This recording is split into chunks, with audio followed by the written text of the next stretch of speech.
지난 주일에 부활에 관한 말씀을 나누고 나서 오늘 바로 이어서 죽음 이야기가 나옵니다. 마치 좀 순서가 바뀐 것 같아요. 그죠? 죽음을 얘기하고 부활이 나와야 되는데 부활 다음에 죽음을 살펴보게 됐습니다. 사실 오늘 설교 제목이 원래 처음 준비할 때는 사울의 최후였습니다. 근데 이제 지난 한 주 동안 부활을 생각하다 보니까 죽음을 최후라고 표현하는 게 적절하지 않게 느껴졌어요. 성경이 말하죠. 한 번 죽는 것은 사람에게 정해진 것이요 그 후에는 심판이 있으리. 그러니까 죽음이 끝이 아니라 그 후가 있다는 거예요. 그러니까 죽음이 최후가 아니죠. 최후면 그 후가 없어야 되는데 죽음은 과정이에요. 끝이 아니고. 그래서 고민하다가 최후라는 말을 붙이는 것보다 인생 결산이라는 말을 택했습니다. 죽음이 최후, 끝은 아니지만 이 땅에서의 삶을 마무리하고 결산하는 때인 건 맞죠? 그리고 사무엘서의 진행으로 볼 때도 사울이 죽는 오늘 본문에서 사울의 인생을 전체적으로 한번 결산하는 게 필요해 보여요. 원래 사무엘 상하가 나눠져 있지 않습니다. 사무엘서로 이제 한 권인데 워낙 방대하다 보니까 번역 성경들이 이것을 상하로 나누기 시작했어요. 근데 어디서 나눴어요? 사울이 죽는 데서 딱 여기가 아마 적절하다 싶어서 나눈 것 같아요. 맞습니다. 이 시점에서 한번 결산하는 게 필요합니다. 자, 먼저 오늘 본문 1, 2절을 보세요. 길보아 산이라는 곳에서 전쟁이 벌어졌는데 이스라엘 군대가 대패했습니다. 이날 전쟁에 수많은 이스라엘 사람들이 죽었고 함께 출전했던 사울 왕의 아들들도 다 죽었고요. 결국 사울도 죽었습니다. 오늘 본문에는 특별히 사울이 죽는 과정이 설명되어 있죠. 어떻게 죽어요? 활에 맞아 중상을 입고 쫓기다가 결국 적군의 손에 잡혀서 모욕을 당하게 될 게 확실해 보이니까 그게 싫어서, 그게 두려워서 스스로 목숨을 끊었어요. 자살했어요.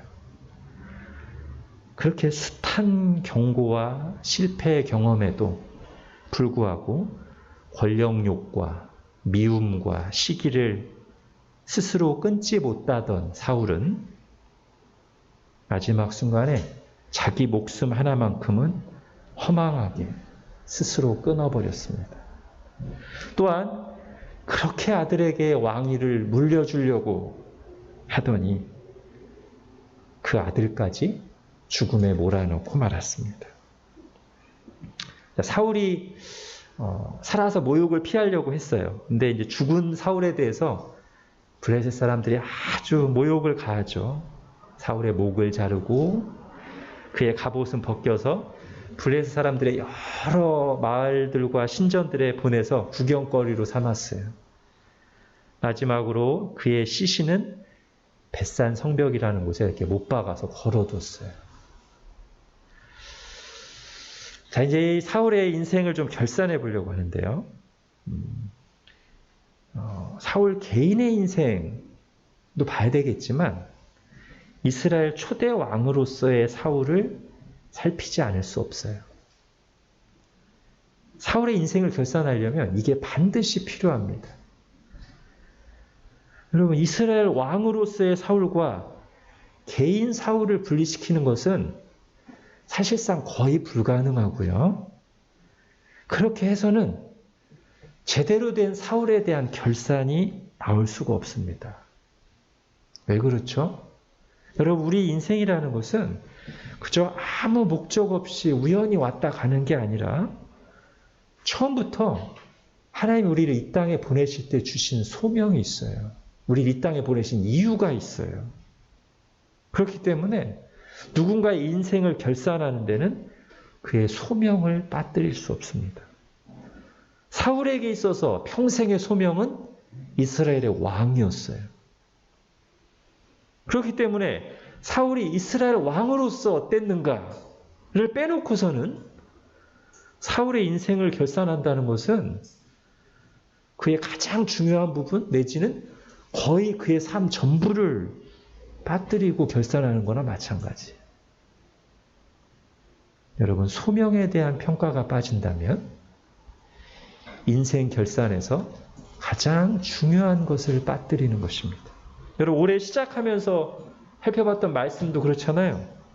먼 곳에 갔던 주인이 돌아와서 종들의 인생을, 종들의 지난 시간들을 결산하는데 뭐 결산해요?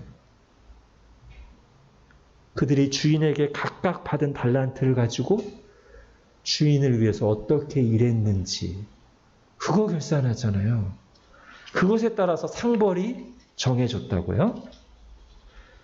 그러니까 그냥 막연하게 착하게 살았는지 아닌지로 인생을 결산하는 게 아니에요. 나쁜 짓만 안 하고 살았으면 잘 산 인생이 아니라는 겁니다. 성경은 그렇게 말하지 않아요. 하나님이 주신 재능과 은사와 재물과 시간과 기회 등을 가지고 소명을 충성스럽게 감당했는지를 가지고 결산합니다. 남들에게 피해주지 않으면서 적당히 즐기고 사는 것은 성경이 말하는 인생의 목적과는 거리가 멀어요. 하나님의 뜻을 알고 적극적으로 선을 행하며 사는 것이 하나님이 우리를 창조하신 이유요, 우리를 부르신 목적입니다. 그리고 그게 마지막에 우리가 하나님 앞에서 우리 인생을 결산할 때 그거 가지고 결산하는 거예요. 그걸 위해 하나님께서 우리에게 생명을 비롯해서 각종 재능과 은사와 재물과 기회를 주셨고 결국 그걸 위해서 예수 그리스도도 내어주신 거예요. 에베소서 2장 10절 우리는 그가 만드신 바라 그리스도 예수 안에서 선한 일을 위하여 지으심을 받은 자니. 이게 성경이 말하는 것입니다. 자, 이런 관점에서 이제 사울의 인생을 결산해 볼 텐데 먼저 이스라엘의 문제를 잠시 살펴볼게요. 사울이 이스라엘의 왕이었기 때문에 사울을 결산하는데 이스라엘 문제를 빼놓을 수는 없을 것 같아요. 사울은 사무엘의 노년에 이스라엘 사람들의 강력한 요구에 의해 왕으로 세워졌어요. 그죠? 그때 이스라엘 사람들이 구했던 왕, 어떤 왕이었죠? 강력한 권력을 가지고 자신들을 이끌면서 전쟁을 앞장서 진두지휘하고 나라를 부국강병으로 이끌 왕. 한마디로 주변 나라들을 다스리는 왕들과 똑같은 왕을 구했어요. 세상 지도자와 똑같은 지도자 또는 세상에서 말하는 성공과 번영으로 우리를 이끌어줄 지도자를 구한 거예요. 그렇기 때문에 하나님과 사무엘이 왕을 구하는 이스라엘에 대해서 진노했던 것이죠. 그러니까 왕정제도 자체가 문제가 아니라 그 왕을 구하는 이스라엘의 마음의 소원이 뭐예요? 하나님의 백성인 그들이 세상 나라와 똑같이 되기를 바라는 마음으로 구하니까 하나님과 사무엘이 슬퍼한 거예요. 하나님 백성으로서의 소명을 망각한 거잖아요. 왜 하나님이 우리를 애굽에서 건져내시고 구원하셨는지를 잊어버린 거예요. 원래 하나님 백성들의 고민과 소원과 기도 제목은 뭐 해야 될까요? 어떻게 하면 우리가 정말 이 땅에서 하나님 나라를 구하고 하나님의 영광을 구하고 우리 이스라엘 공동체를 하나님 나라 공동체로 잘 세워갈까? 이게 고민이고 기도 제목이 됐어야 되는데 사무엘에게 나와서 왕을 구할 때 이스라엘의 마음은 거기에 관심이 없어요. 그냥 잘 살고 싶은 거야. 주변 나라들처럼. 그걸 도와줄 왕, 그걸 도와줄 지도자가 필요해요. 그들 스스로 하나님 백성으로서의 소명을 망각한 것이고 이건 결국 하나님께서 그들의 왕 되신다는 사실을 거부하는 게 돼요.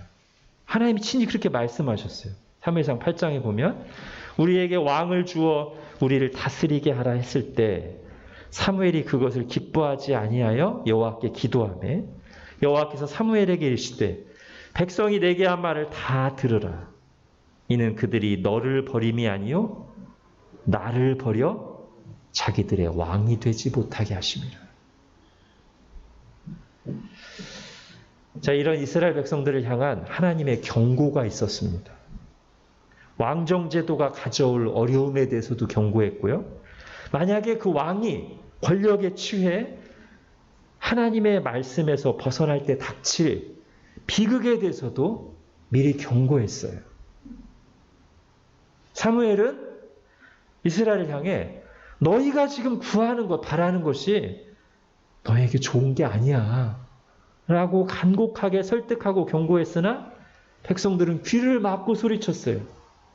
백성이 사무엘의 말 듣기를 거절하 이르되 아니로소이다. 우리도 우리 왕이 있어야 하리니 우리도 다른 나라들 같이 되어 우리의 왕이 우리를 다스리며 우리 앞에 나가서 우리의 싸움을 싸워야 할 것이니이다. 끝끝내 고집을 부렸어요. 그렇게 해서 세워진 이스라엘의 첫 번째 왕이 사울 왕이에요. 그리고 우리가 지금까지 살펴본 사울 왕의 모습, 사실 그게 이스라엘 사람들이 구했던 왕의 모습이에요. 이방 나라들과 같은 왕. 하나님 두려운 줄 모르고 권력을 휘두르며 그 권력을 지키는 데만 혈안이 돼 있는 왕의 모습. 여러분, 결국 하나님이 경고하신 일이 일어났습니다. 이스라엘은 자기들이 구한 대로 받은 것으로 인해 비극이 찾아온 거예요. 여러분, 이것이 사울이 하나님께 버림받은 뒤에도 꽤 오랫동안 왕의 자리에 하나님이 그대로 놔두신 이유 중에 하나가 아닐까요? 즉 하나님이 그걸 통해 이렇게 말씀하시는 거죠. 봐라. 이것이 나의 뜻을 거슬러 나의 경고에도 불구하고 너희가 그토록 원하고 구했던 것의 결과다. 막상 너희 뜻대로 되었는데 어떠냐? 너희가 구한 대로 주었는데 과연 너희 생각대로 행복하더냐? 이렇게 말씀하시는 거죠. 여러분, 성경에 보면 하나님께서 보통은 우리가 잘못 구할 때 주지 않으세요. 가령 마가복음 10장에 보면 제자들이 예수님께 나와 높은 자리에 앉게 해달라고 구할 때 잘못 구하는 거죠. 그죠? 예수님이 뭐라고 말씀하시죠? 너희는 너희가 구하는 것을 알지 못하는도다. 말씀하시면서 그들이 구하는 것을 그대로 주시지 않고 지금 그들에게 필요한 교훈을 주시죠. 말씀을 주시죠. 이게 보통 하나님이 우리가 잘못된 기도를 구할 때 응답하시는 방식이에요. 우리가 구하는 것을 그대로 주시지 않고 주일날 듣는 말씀을 통해서나 어떤 사건을 통해서 우리를 깨우치시고 교훈하시는 거죠. 여러분, 야고보에서도 이렇게 말합니다. 너희가 얻지 못함은 구하지 아니하기 때문이 구하여도 받지 못함은 정욕으로 쓰려고 잘못 구하기 때문이다. 네, 대개는 이래요. 잘못 구하면 안 주셔. 근데 간혹 깨닫게 하시려고 구하는 대로 주시는 경우들이 있어요. 아무리 말씀으로 가르치고 설득해도 안 되니 스스로 경험하고 깨닫도록 허용하시는 거예요. 이거 뭐 비유에 나오는 얘기입니다만 예를 들면 누가복음 15장에서 둘째 아들이 아버지가 살아계신데도 유산을 좀 미리 달라고 계속 떼를 쓰자. 아버지가 어떻게 해요? 계속 말리다가는 이게 사이가 틀어지겠으니까 네요, 주셔요.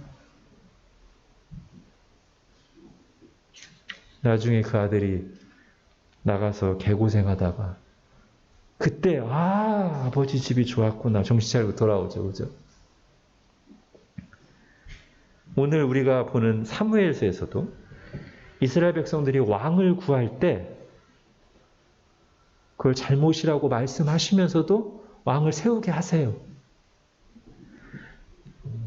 같은 이유에서죠. 물론 그게 이유의 전부는 아니에요. 왕을 세우시는 것은 장차 예수 그리스도를 예표하기 위해서 하나님 나라를 예표하기 위한 것으로도 주시는 거지만 이 문맥 속에서는 이스라엘이 잘못된 것을 계속 구하니까 그래 한번 너희들이 원하는 대로 줘볼게 하고 주신 게 사울 왕이에요. 그것 때문에 쓴맛을 보죠. 자, 이제 사울의 인생을 한번 정리해 봅시다. 간단하게. 그럼 한마디로 그는 태어날 때부터 많은 것을 받은 사람이에요. 특출나게 건장한 신체와 용모. 다른 사람보다 머리 하나가 더 있다고 했죠. 그죠? 그리고 유력한 가문에서 좋은 집안에서 태어나고 자라났어요. 이스라엘의 첫 번째 왕이 되는 영광스러운 기회가 주어졌고 거기 필요한 능력도 받았어요. 그리고 그의 곁에는 사무엘이라고 하는 정말 뛰어난 하나님의 종이 그의 조언자와 멘토로 있었어요. 이렇게 많은 것을 받고 누렸지만 그는 점점 무너져갔고 비극적인 결말을 맞았습니다. 한마디로 사울은 실패한 인생을 결산했어요. 세상에서는 부러워하겠죠. 왕 40년 동안 왕을 했지만 하나님 보실 때는 전혀 아니오시다. 하나님께 낙제점을 받은 인생. 하나님으로부터 받은 소명을 제대로 감당하지 않았기 때문이에요. 근데 왜 그랬죠? 어디서부터 잘못됐습니까? 능력 부족이나 상황 탓이 아니에요. 성경의 관점은 분명합니다. 다른 것 때문이 아니라 하나님의 말씀을 버렸기 때문이에요. 거기서부터 모든 게 잘못되기 시작했어요. 근데 사울이 그 하나님의 말씀을 버릴 때 과정을 보면 그거 아주 쉽게 생각해요. 마치 에서가 배고프다는 이유로 자신의 장자권을 팥죽 한 그릇에 쉽게 팔아넘긴 것처럼 사울도 이런저런 상황을 핑계대며 내게 주신 하나님의 부르심, 하나님의 말씀을 버리는 것을 대수롭지 않게 여겼어요. 그러나 이것이 사울의 인생을 실패한 인생이 되게 한 결정적인 이유입니다. 하나님의 말씀을 버린 것. 여러분, 인류의 비극이 어디서부터 시작되죠? 아담과 하와가 하나님의 말씀을 버렸을 때. 거기서부터 모든 나머지 비극들이 파생된 거잖아요. 사울도 마찬가지예요. 우리가 그동안 쭉 살펴본 사울의 그 무너져가는 모습들 이렇게 다 이게 나중에 막 온갖 것이 뒤틀리고 엉클어졌지만 뭐가 문제인가 하고 상류로 쭉 따라가다 보면 터진 뚝에서 물이 탈탈 흘러나오고 있어요. 거기가 시발점이에요. 출발점. 근데 그 터진 뚝의 이름이 뭐예요? 하나님의 말씀을 버린 것이에요. 하나님의 말씀을 우습게 여긴 것. 사울이 이제 결국 이렇게 정리할 수 있어요. 하나님의 말씀을 버림으로써 짠맛을 잃어버린 소금이 된 사울은 소금으로서의 사명을 제대로 감당하지 못하고 쓸모없어져서 하나님께 버림을 받고 결국 심판받은 것. 이게 사무엘서가 보여주는 사울의 인생 여정입니다. 그의 인생을 결산하면 이렇게 결산할 수 있어요. 자, 그런데 이런 사울에게도 한때 하나님의 능력을 힘입어 멋지게 자신의 소명을 실천했던 때가 있어요. 언제죠? 왕으로 세워진 직후 제일 먼저 치렀던 전쟁. 누구와의 전쟁이에요? 암몬과의 전쟁이었죠. 그때 암몬 왕 나하스가 이스라엘 동쪽 지역 백성들을 막 모욕하고 막 눈 뽑겠다고 하고 막 그렇게 위협할 때 하나님의 영에 감동된 사울이 이스라엘 백성들을 이끌고 나가 싸워 그들을 구원했어요. 어쩌면 사울이 처음이자 마지막으로 제대로 본인의 사명을 수행한 때일 것입니다. 성경에 기록된 내용으로만 보면 이때가 사울이 가장 멋있었던 때. 요즘 표현으로 하면 사울의 리즈 시절이죠. 하나님 앞에서나 사람들 보기에도, 그리고 아마 스스로도 그랬을 것입니다. 왜 그렇죠? 그때가 하나님이 주신 소명에 온전하게 반응하여 살았던 순간이기 때문에. 우리 인생도 그렇죠. 여러분, 언제가 가장 멋있고 가치 있는 시간일까요? 우리 인생에서 좋은 성적을 얻었을 때, 좋은 대학에 가고, 승진하고, 사업이 잘 되고, 돈을 많이 벌고, 사람들에게 인정받을 때. 아니, 그런 거 다 좋아요. 나쁜 거 아닙니다. 그죠? 이런 각각에 대해서 우리가 하나님께 감사하는 게 마땅하고요. 다만 그런 것들은 잠시 만족을 주고 잠시 사람들에게 부러움을 살 수는 있지만 우리 인생을 정말 멋있게 만들거나 우리를 정말로 채워주지는 못해요. 우리가 경험적으로도 알죠. 그리고 그런 것들은 인생을 결산할 시점에 이르러서는 사실 아무런 가치, 역할을 못해요. 하나님, 제가 이런 성적을 받고 이런 대학에 가고 이렇게 승진하고 사업, 하나님 그거 가지고 결산 안 해요. 아무 필요 없어요. 이 땅에서 우리가 사는 동안에 도구로서 필요한 거죠. 나쁜 건 아니에요. 근데 그렇게 중요한 것도 아니에요. 하나님이 주신 소명에 온 마음과 삶으로 반응하여 하나님 나라를 구하며 살 때, 하나님이 나를 창조하시고 부르신 뜻을 알고 거기에 걸맞게 섬기고 사랑하면서 살아가는 시간이 가장 가치 있고 행복한 시간이며, 그것이 하나님 앞에서 인생을 결산할 때 하나님께 잘하였도다, 착하고 충성된 종아, 칭찬을 받으며 스스로도 가장 뿌듯하고 감사한 제목이 될 것입니다. 여러분, 사울이 암몬 왕에게서 이스라엘을 구할 때처럼 계속 그 길을 갔었더라면 얼마나 좋았을까요? 그러나 우리가 성경에서 보는 것은 아쉽게도 그는 첫 번째 전투에서 이렇게 멋지게 하나님의 일을 했던 것을 그 이후의 삶에서는 찾아볼 수가 없어요. 자, 오늘 본문의 마지막 장면에는요, 이렇게 사울의 아름다운 시절을 안타까운 마음으로 추억하게 만드는 사건 하나가 나옵니다. 여러분 11절부터 보십시오. 길르앗 야베스 주민들이 블레셋 사람들이 사울에게 행한 일을 듣고 모든 장사들이 일어나 밤새도록 달려가서 사울의 시체와 그의 아들들의 시체를 벳산 성벽에서 내려가지고 야베스에 돌아가서 거기서 불사르고 그의 뼈를 가져다가 야베스 에셀 나무 아래에 장사하고 7일 동안 금식하였더라. 자, 사울 왕이 죽고 치욕을 당하고 있다는 사실을 들은 길르앗 야베스 사람들이 밤새도록 달려와서 목숨을 걸고 사울의 시신을 수습해서 정성껏 장례를 치르고 7일간 금식하며 애도합니다. 그럼 그들이 왜 그랬을까요? 사울 왕에게 받은 은혜를 기억하고 그렇게 한 거예요. 제가 방금 위에서 말씀드렸던 사울이 자신의 소명에 충실했던 그 사건에서 암몬 왕 나하스의 모욕과 위협으로부터 구원을 받은 사람들이 바로 길르앗 야베스 사람들이거든요.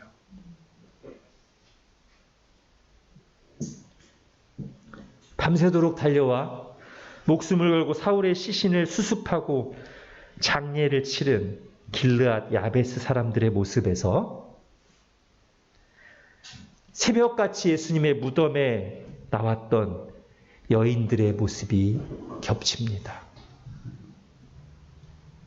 십자가 현장에서, 그리고 예수님의 죽음 직후에 가장 신앙인다운 모습을 보여준 것은 이 여인들이었어요. 제자들이 아니고. 제자들 다 도망쳤어요. 그냥 도망치기만 했나? 막 팔아넘기고 막 3번 부인하고 엉터리였어요.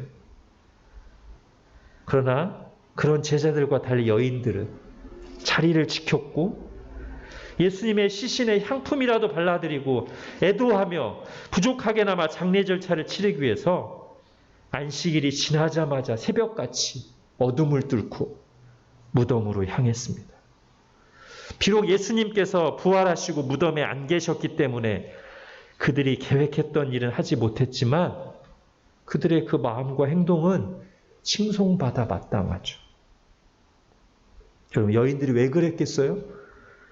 이들은 아직 부활을 모르고 믿고 있지 않은 상태였기 때문에 이제 예수님 죽었으니까 다 끝났잖아요. 더 이상 예수님께 뭐 받을 것도 없잖아요. 그렇지만 살아계실 때 베푸셨던 은혜를 기억하고 감사하기에 위험과 수고를 무릅쓰고 그렇게 했던 거예요. 오늘 본문의 길르앗 야베스 사람들도 같은 마음과 이유로 그렇게 한 것입니다. 사울 이제 죽었잖아요. 사울에게서 받을 거 아무것도 없어요. 그렇지만 예전에 받은 은혜를 기억하고 밤새 달려와 목숨 걸고 그 일을 한 것이죠. 그들 덕분에 사울은 비록 심판을 받았으나 기름 부음 받았던 이스라엘 왕으로서의 최소한의 존엄을 지킬 수 있었습니다. 야베스 사람들의 이 행동은 아주 옳습니다. 은혜를 아는 사람들이 인간다운 사람들이죠. 은혜를 기억하고 그 은혜를 갚기 위해 위험을 무릅썼던 이들의 이야기는 그 자체로 아름답습니다. 이제 우리 다음 주부터 사무엘 하 볼 텐데 사무엘 앞부분에 보면 다윗이 이 길르앗 야베스 사람들이 했던 일에 대한 소식을 듣고서 야베스 사람들을 칭송하고 축복해요.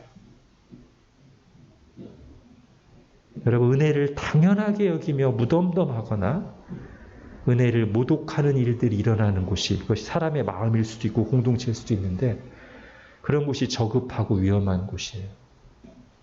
반대로 은혜를 아는 자들이 귀하게 여겨지고 쓰임받는 곳이 하나님 나라 공동체입니다. 자, 우리 마지막으로 2절 한번 보십시오. 요나단의 죽음에 대해서도 한번 정리하고 넘어갈 필요가 있어요. 2절 같이 한번 읽어볼까요? 시작. 블레셋 사람들이 사울과 그의 아들들을 추격하여 사울의 아들 요나단과 아비나답과 말기수아를 죽이니라. 예, 딴 사람은 눈에 안 들어와요. 그런데 우리 눈에 딱 들어오는 한 이름이 있죠? 요나단. 와, 이 경건한 요나단도 이날 전쟁에서 함께 죽었어요. 하나님을 믿고 의지하여 싸웠던 요나단. 자기의 정적이 될 수도 있는 다윗을 하나님의 사람으로 인정하고 끝까지 우정을 지키며 지지하고 도왔던 아름다운 하나님의 사람 요나단. 그런 그가 아버지 사울왕과 함께 블레셋과의 전쟁에서 함께 전사했습니다. 여러분, 이 요나단의 죽음을 어떻게 봐야 될까요? 이날 사울의 죽음이 하나님의 심판이었으니 같은 날 같은 전쟁에서 죽은 요나단도 하나님의 심판을 받아 죽은 걸로 봐야 될까요? 아닙니다. 두 가지를 생각해야 돼요. 먼저 생각할 것은 같은 장소에서 같은 죽음을 맞이하더라도 그 죽음의 이유와 의미는 동일하지 않다는 거예요. 어디서 막 큰 재난이 일어나서 수많은 사람 죽었을 때 그냥 싸잡아가지고 이렇게 말하지 않도록 조심해야 돼요. 같은 자리에서 죽었어도 다 하나님 앞에서는 다른 이유와 의미를 가질 수 있거든요. 죽음뿐 아니에요. 같은 시간, 같은 곳에 머물러 있는 사람들을 향한 하나님의 뜻은 얼마든지 다를 수 있어요. 여러분 사도행전 끝부분에 보면 바울이 로마로 호송될 때 큰 풍랑을 만나죠. 그 배에는 사도 바울도 있고 누가복음과 사도행전을 기록한 누가도 있고 로마 장교와 군인들도 있고 선원들도 있고 각종 죄를 지은 범죄자 죄수들도 다 같이 있었어요. 같은 배에 타고 있고 같은 풍랑을 만났다고 해서 그들을 향한 하나님의 뜻이 동일할 수는 없어요. 하나님을 향한 그들의 마음이 다 달랐듯이 말이죠. 바울은 그 풍랑을 통해서 멜리데 섬의 불시착에서 복음을 전하도록, 배 타고 있는 사람들에게 복음을 전하도록 그 풍랑을 만난 것이고, 누가는 장차 사도행전을 기록하기 위해서 그 배에 타 있던 것이고, 또 거기 또 다른 사람들은 또 다른 이유들이 있죠. 자, 요나단의 죽음을 보면서 또 하나 생각할 것은, 여러분 이 땅에서의 결산이 최종 결산이 아니라는 거예요. 세상에서 볼 때 고난받고 죽을지라도 하나님을 경외하며 살았던 이들의 죽음은 결코 허무한 죽음이 아닙니다. 성경은 이렇게 얘기해요. 시편 116편에서 경건한 자들의 죽음은 여호와께서 보시기에 귀중한 것입니다. 여러분, 스데반이 돌에 맞아 죽을 때 세상적으로는 아주 비참하게 죽는 거죠. 그때 예수님이 하늘에서 일어나서 그를 주목하여 보시잖아요. 똑같이 돌에 맞아 죽어도 어떤 사람은 간음죄를 지어서 돌에 맞아 죽을 수 있고, 스데반처럼 정말 예수 그리스도를 위해서 죽을 수 있어요. 오늘 같은 날, 같은 전쟁에서 사울과 요나단이 죽었지만 그 죽음의 이유와 의미는 전혀 다릅니다. 저는 사울의 시신을 찾으러 온 야베스 사람들에게서 예수님의 무덤에 나왔던 여인들의 모습이 겹쳐 보였다면 요나단의 죽음에서는 세례자 요한의 죽음이 떠오릅니다. 여러 가지 비슷한 공통점이 있어요. 세례자 요한은 정말 의롭고 경건한 사람이었어요. 그가 살아있을 때 예수님을 인정하고 증언했으며, 그랬던 그가 한창 젊은 나이에 허망하게도 악인에 의해서 죽임을 당하잖아요. 인간적으로만 보면 비극으로 볼 수 있겠지만 어떤 면에서는 그때가 요한이 자기의 역할을 다 마치고 역사의 뒤안길로 사라져야 됐을 때예요. 그가 죽으면서 예수님의 시대가 본격적으로 열리거든요. 만일 그가 계속 살아있었더라면 오히려 예수님의 가는 길에 방해가 되었을 수도 있어요. 사람들이 혼란스러웠을 수 있어요. 우리는 성경에서 세례자 요한이 죽고 한참 뒤까지도 예수님이 아니라 세례자 요한을 추종하는 세력들이 있었다는 사실을 발견합니다. 요한이 살아있었다면 더 하지 않았을까요? 물론 요한 자신은 그러지 않았을 거예요. 요한은 예수님만을 일관되게 증언했어요. 살아있는 동안 그랬죠. 근데 늘 주변 사람들이 문제예요. 요한의 제자들 중에는 다른 생각을 가진 사람들이 있었어요. 요한이 가리키는 예수님을 바라보는 게 아니라 자꾸 요한을 바라봐. 요한에게 집착하고. 이런 일들은 성경에도 나오고 교회 역사에도 종종 있어 왔어요. 그리고 그때는 꼭 어려움이 발생해요. 예를 들면 목사가 전하는 하나님과 그 진리를 바라봐야 되는데 목사를 바라보고 의지하고 자랑하고 높이다가 꼭 문제가 생겨요. 여러분, 요나단도 세례자 요한과 비슷합니다. 그는 가만히 있으면 차기 왕권을 물려받을 사울 왕의 적자예요. 장자예요. 그리고 또 그만한 신앙과 인품과 리더십도 가지고 있어요. 그런 그가 계속 살아있었더라면 다윗이 왕으로 등극하는데 많은 난관이 있으리라는 거 짐작하는 게 어렵지 않죠. 비록 요나단이 왕의 자리를 마다할지라도 주변 사람들과 상황이 그렇게 쉽게 놔두지 않았을 거예요. 그러나 이제 요나단은 자신에게 주어진 소명과 경건한 삶을 다하고 전장에서 생을 마감했습니다. 비록 여러 가지 흠이 있을지라도 그의 아버지요 주군이었던 사울에게 끝까지 충성하며 같은 전쟁에서 이스라엘을 위해 싸우다 전사했습니다. 요컨대 요나단은 아버지 사울과는 달리 자기 자리를 잘 지켰다고 할 수 있죠. 자기 소명을 마지막 순간까지 다한 거예요. 예수님께서는 세례자 요한을 가리켜 선지자보다 나은 자요, 여자가 낳은 자 중에 가장 큰 자라고 극찬하셨습니다. 오늘 요나단에게도 그의 버금가는 찬사를 돌려도 되지 않을까요? 실로 세례자 요한과 요나단은 그들이 살아서 한 일을 통해서뿐 아니라 그들의 죽음을 통해서도 그리스도의 길을 준비한 충성스러운 일꾼이라 하겠습니다. 제가 그리스도라고 표현했습니다. 다윗이 그리스도죠, 그죠? 기름 부음 받은 왕이잖아요. 그리고 진정한 그리스도인 예수님을 예표하는 자잖아요.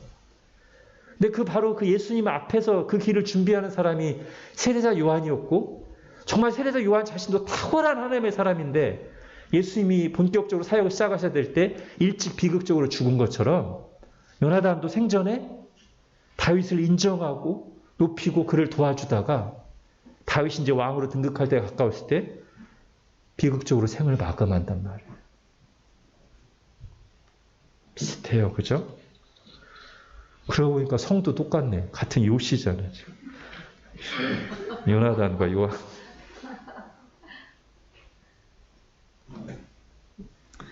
이 땅에서의 그들의 삶은 길지 않았지만 자신의 소명을 충성스럽게 완수했습니다. 그러므로 이들의 죽음은 비극이 아닙니다. 사울은 비극이에요. 그의 소명을 다하지 않고 죽었기 때문에 비극이에요.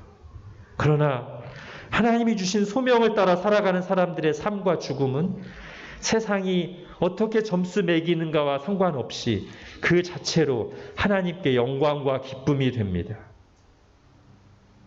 그리고 하나님은 그들이 이 땅에서 당한 고난과 그 고난 속에서도 믿음을 지키고 충성했던 것에 대해서 영원히 넘치게 갚아주실 것입니다. 기도하겠습니다. 하나님, 오늘 사울과 요나단의 죽음을 봅니다. 같은 전쟁, 같은 시간, 같은 장소에서 죽었지만 전혀 다른 인생 결산이라는 것을 생각합니다. 그렇게 된 출발점은 하나님의 말씀을 버린 것이고,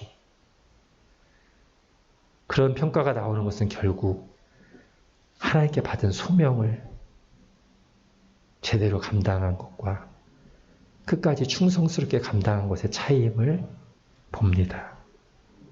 하나님, 연약한 우리를 붙들어 주셔서 평생 주님의 말씀을 떠나지 않게 하시고 우리를 늘 깨우치시고 이끄시고 힘주셔서 주님이 나를 이 땅에 보내신 목적대로, 나를 위해 예수 그리스도를 내어주시고 부르신 그 부르심대로 끝까지 충성스럽게 살아갈 수 있도록, 그렇게 주님 앞에서 잘하였도다 착하고 충성된 종아 라고 인생 결산할 수 있도록 은혜를 베풀어 주옵소서. 예수님의 이름으로 기도합니다. 아멘.